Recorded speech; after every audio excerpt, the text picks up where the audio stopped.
1절 말씀부터 봉독하겠습니다. 그런즉 우리가 무슨 말 하리요? 은혜를 더하게 하려고 죄에 거하겠느냐? 그럴 수 없느니라. 죄에 대하여 죽은 우리가 어찌 그 가운데 더 살리요? 무릇 그리스도께서 예수와 합하여 세례를 받은 우리는 그의 죽으심과 합하여 세례를 받은 줄을 알지 못하느냐? 그러므로 우리가 그의 죽으심과 합하여 세례를 받음으로 그와 함께 장사되었나니 이는 아버지의 영광으로 말미암아 그리스도를 죽은 자 가운데서 살리심과 같이 우리로 또한 새 생명 가운데서 행하게 하려 함이라. 만일 우리가 그의 죽으심과 같은 모양으로 연합한 자가 되었으면 또한 그의 부활과 같은 모양으로 연합한 자도 되리라. 우리가 알거니와 우리의 옛사람이 예수와 함께 십자가에 못 박힌 것은 죄의 몸이 죽어 다시는 우리가 죄에게 종노릇하지 아니하려 함이니 이는 죽은 자가 죄에서 벗어나 의롭다 하심을 얻었습니다. 만일 우리가 그리스도와 함께 죽었으면 또한 그와 함께 살 줄을 믿노니 이는 그리스도께서 죽은 자 가운데서 살아나셨음에 다시 죽지 아니하시고 사망이 다시 그를 주장하지 못할 줄을 알미로라. 그가 죽으심은 죄에 대하여 단번에 죽으심이요 그가 살아계심은 하나님께 대하여 살아계심이니 이와 같이 너희도 너희 자신인 죄에 대하여는 죽은 자요 그리스도 예수 안에서 하나님께 대하여는 살아있는 자로 여길지어다. 그러므로 너희는 죄가 너희 죽을 몸을 지배하지 못하게 하여 몸의 사욕에 순종하지 말고 또한 너희 지체를 불의의 무기로 죄에게 내어주지 말고 오직 너희 자신을 죽은 자 가운데서 다시 살아나신 자 같이 하나님께 드리며 너희 지체를 의의 무기로 하나님께 드리라. 죄가 너희를 주장하지 못하리니 이는 너희가 법 아래 있지 아니하고 은혜 아래 있음이라. 아멘. 네. 오늘 말씀을 통해 그리스도와 함께 연합하여 죽은 자에 대한 부활, 이 말씀을 통해 우리가 계속해서 1년의 로마서를 우리가 살펴보면서 구원의 여정, 또 부활의 동참함, 이 사도 바울의 가르침을 우리가 다시 한번 돌아보면서 우리 신앙을 확인할 수 있기를 원합니다. 오늘 로마서 6장은 4장에 이어 5장에 이어 우리가 마침내 그리스도와 함께 연합하여 온전히 죽어졌다 이렇게 우리에게 설명하고 있습니다. 로마서 4장에서는 믿음으로 의롭게 되는 것을 이야기했다면 5장은 정말 믿음으로 살아가는 그들은 하나님 앞에 온전한 믿음의 그 고백을 통하여, 삶의 고백을 통하여 구원의 자리에 이르게 된다라는 이 사실을 우리에게 말씀하십니다. 그 은혜로 말미암아 의인이 되고 그 은혜의 삶을 우리가 그리스도 예수와 연합하여 하나님과 화목한 삶을 통해 구원의 길로 우리가 걸어간다, 들어선다라고 말씀하십니다. 이러한 하나님의 은혜와 구속 안에 살아가는 우리가 이제 마침내 그 하나님과 화목된 삶을 통해서 온전히 결론짓고 완성해야 될 것이 무엇인가를 오늘 6장은 이와 같이 가르쳐 줍니다. 우리가 마침내 하나님과 화목한 삶을 통해 하나님과 우리 사이의 죄로 인해서 분리되었고 에덴 동산에서 쫓겨나고 하나님의 영이 우리와 분리되었던 그 삶에서 하나님과 화평을 누리고 연합한 삶을 우리가 살았다면 이제 우리가 걸어가야 될 길은 뭐냐면 부활에 동참하고 영원한 생명에 동참해야 되는 거죠. 이것을 예수 그리스도와 함께 연합하여 죽은 자만이 이 부활과 또한 이 영원한 생명을 얻게 될 것이다 이렇게 말씀하십니다. 먼저 우리가 여기 1절에 보면 그런즉 우리가 무슨 말하리요? 은혜를 더하게 하려고 죄에 거하겠느냐? 그럴 수 없느니라. 죄에 대하여 죽은 우리가 어찌 그 가운데 더 살리요? 라고 말하죠. 여러분 구원파 이단이 왜 이단인지를 이 말씀이 증명합니다. 한번 구원은 영원한 구원이고 그리고 구원받은 사람은 어떠한 죄를 범해도 어떠한 죄를 해도 하나님이 다 받아주신다. 이미 우린 구원을 이뤘다라고 말하는 그들. 오늘 말씀이 말하죠. 우리가 은혜 안에 있으니 더 죄를 짓고 그 죄에 거하겠느냐? 그럴 수 없다라고 말합니다. 우리가 하나님의 은혜 속에 들어갔고 하나님의 구속과 의인의 삶을 살아가는 자들은 이제 더 이상 죄에 거하는 삶, 죄 된 삶을 추구하고 살아가지 않는다라고 말합니다. 도리어 우리는 이제는 어떻게 해요? 그리스도와 연합하여 그리스도의 죽으심에 동참하고 그리스도의 그 세례에 연합한 자로서 함께 예수 그리스도와 죽는 자들이 되어져야 된다.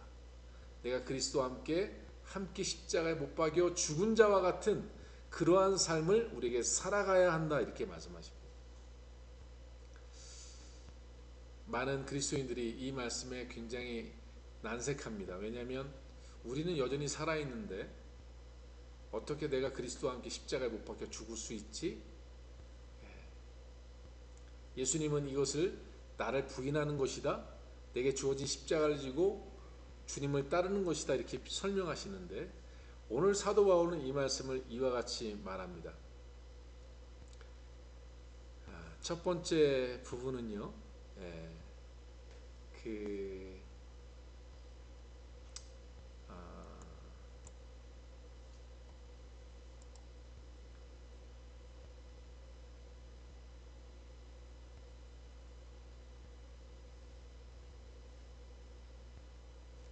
11절에 이와 같이 말합니다. 이와 같이 너희도 너희 자신을 죄에 대하여는 죽은 자요 그리스도 예수 안에서 하나님께 대하여는 살아있는 자로 여길지어다 라고 말합니다.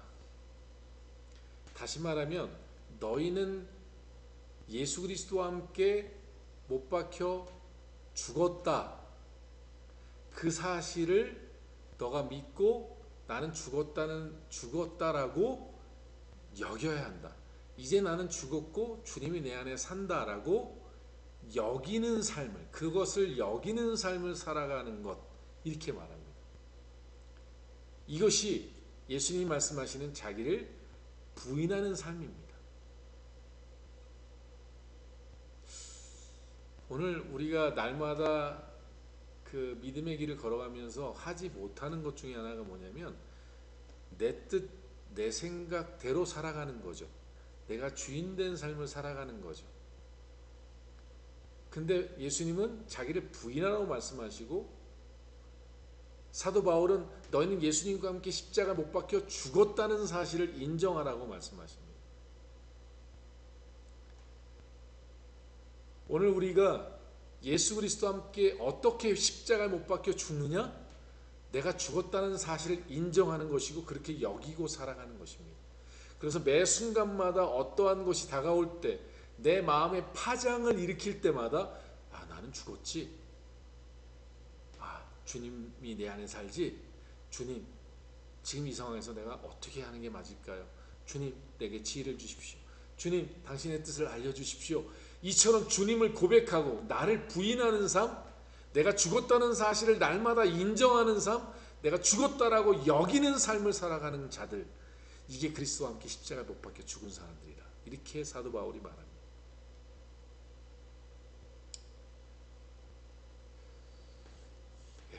매번 보면요, 그 삶의 현장 속에서 안 되어지는 것이 이런 거죠. 첫째는 주님과 동행하는 삶이 무엇인지를 알지 못합니다.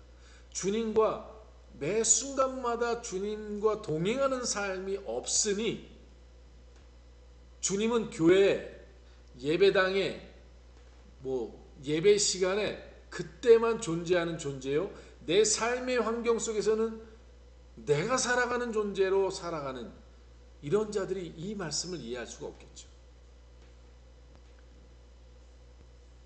그러나 주님과 동행하기를 원하고 주님에게 붙어서 그분의 좁은 길을 살아가기를 원하는 사람들이 있다면 그 길을 걸어가면서 당하는 수많은 파도와 수많은 골리앗과 수많은 가난의 거민들을 만나면서 수많은 유혹과 어려움을 당해서 내가 죽었다고 인정하고 여기는 삶을, 그리고 그 주어진 것이 무엇 때문에 나에게 허락하셨는지 그 주어진 짐을 내가 끌어안고 주님의 인도하심을 따라 걸어가는 삶, 주님을 따라 걸어가는 삶, 이게 자기를 부인하고 주님을 따르는 자요.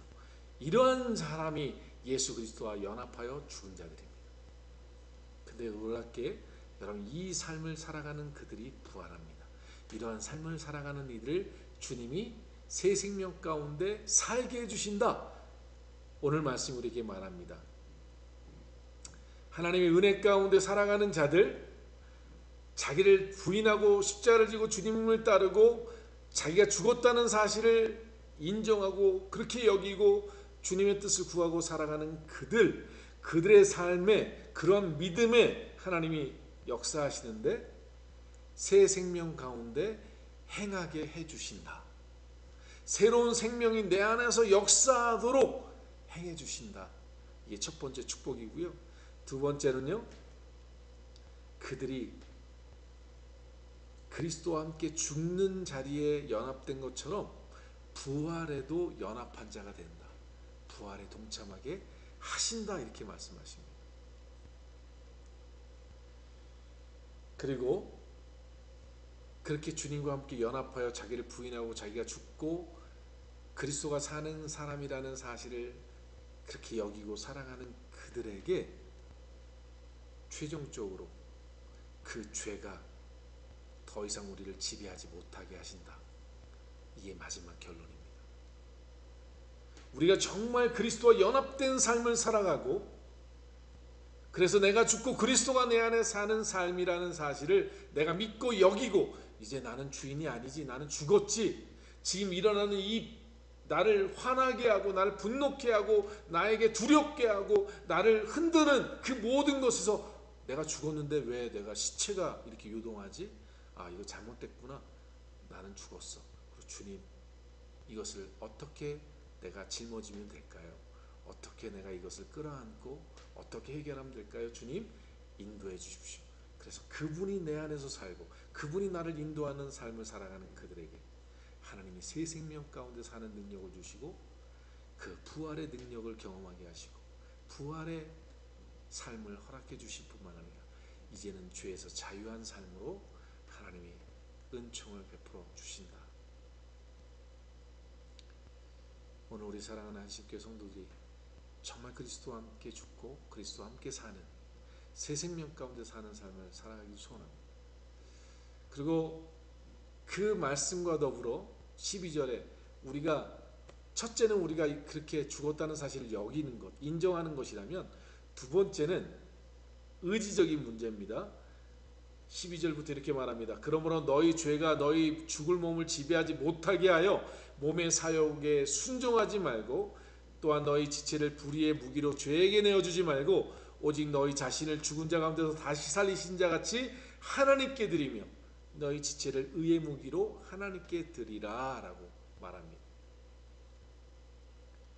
다시 말하면 내가 죽었지, 내 안에 주님이 주인 되셨죠, 주님 나를 인도해 달라고 여기고 살아가고 그렇게 인정하고 살아가는 그것과 함께 동시에 우리가 행해야 될 의지의 삶은 내 몸이 그 나를 틈타고 들어오는 유혹과 이생의 자랑, 안목의 정욕, 육신의 정욕, 이러한 죄들이 나를 지배하지 못하도록 그 몸을 순종하지 말고 몸을 따르지 말고 몸의 사욕에 순종하지 말고 하나님의 뜻에 나를 맡기고 하나님의 의를 위하여 그의 뜻을 위하여 그의 나라를 위하여 드리는 삶을 살아가라 이렇게 말합니다.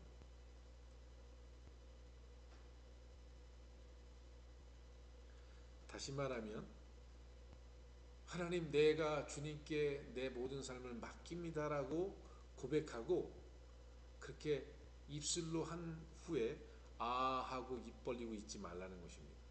내가 정말 그렇게 주님께 맡기고 또한 그렇게 맡겼다면, 주님께 내가 죽었다는 걸 인정했다면, 그 다음에는 사단이 내게 유혹하는 그 유혹들, 나를 공격하는 그 모든 공격들 속에서 그것을 순종하지 말고 그 죄에 순복하지 말고 도리어 하나님의 뜻에 나를 희생하고 주님의 뜻에 나를 맡기고 그 말씀에 순종하는, 하나님께 순복하고 순종하는 이러한 일에 걸어가라.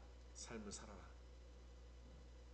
그리할 때 여러분, 새 생명이 우리 안에 역사하고 부활의 그 은혜를 경험하게 되고 죄가 우리를 주장하지 못하게 하시는 하나님의 은혜가 우리를 품어주실 것입니다. 저는 십자가의 강도가요, 단지 회개했기 때문에 구원받았다라고 믿지 않습니다. 십자가상에서 이 우편 강도가요, 그 왼쪽에 있었던 죄인에게 말하죠. 너와 나는 죄인이다. 그쵸? 죄인이라고, 내가 죄인임을 고백합니다. 그리고 그 예수 그리스도를 향해서 주님은 선하시다 인정하시고, 그리고 그를 랍비가 아니라 주님이라고, 세뇨리라고, 세뇨리라고, 주님이라고 고백합니다. 아도나이라고 부릅니다. 그리고 그가 놀라운 고백을 하죠. 당신의 나라에 임할 때 나를 기억해 달라, 이렇게 말합니다. 다시 말하면 당신의 나라에 임할 때 나를 구원해 주십시오, 이 말입니다. 다시 말하면 나를 구원해 달라고 고백하는 거죠. 자, 로마서 10장 말씀이 오늘 제가 김앤장 법률사무소의 신회 예배 때 말씀을 나눌 건데요. 거기 보면 로마서 10장 10절에 이렇게 말하죠. 마음으로 믿어 의에 이르고 입으로 시인하여 구원함에 이른다, 이렇게 돼 있죠. 우편 강도를 보세요. 마음으로 믿었어요. 그 다음에 입으로 뭐 했죠? 고백했잖아요. 단지 회개했다고만 끝나는 게 아닙니다. 그를 고백하는 거예요. 내가 지금 죽지만, 내가 지금 십자가에서 예수님과 함께 달려 죽지만 당신의 나라에 갈 것을 나는 믿고 그 나라에 갈 때 나를 구원하실 수 있는 분이 당신이라는 사실을 고백하는 거예요. 그걸 입술로 고백하고 그 믿음의 그 하나님이 결단, 그 헌신에 응답하시는 거죠. 사랑하는 성도 여러분, 이 사순절 기간에 우리가 무엇을 해야 될까요? 정말 예수 그리스도 안에 나를 함께 십자가에 못 박아 죽고 이제 내 삶의 주인이 그리스도가 되는 이 삶을 통해 하나님이 내 삶에 역사하시고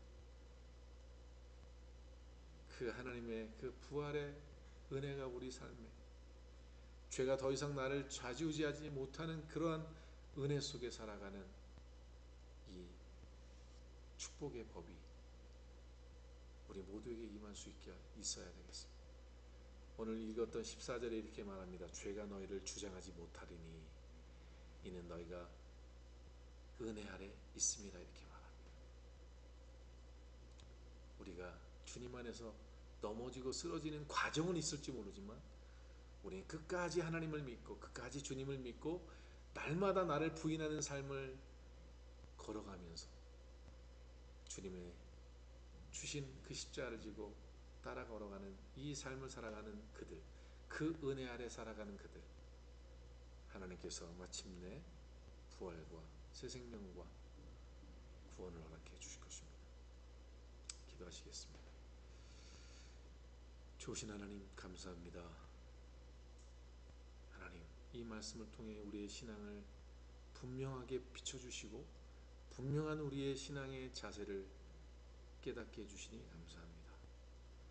우리가 하나님을 믿는 믿음으로 의롭게 되었지만 그 우리가 받은 그 은혜 아래서 하나님과 화평을 누리지 못하고 그리스도 예수 안에 온전히 내가 죽지 못하고 여전히 내가 죄 가운데 살고 여전히 내 자아가 살아 주인 노릇함으로 그 새 생명과 하나님의 부활에 동참하는 이 은혜를 경험하지 못하는 성도들이 너무나 많습니다. 이번 사순절을 통해 우리 사랑하는 안식교회 모든 성도들이 정말 예수 그리스도와 함께 죽은 자로 여기고 내게 주어진 모든 문제들을 끌어안고 주님의 뜻을 따라 주님의 인도하심을 따라 걸어갈 수 있으므로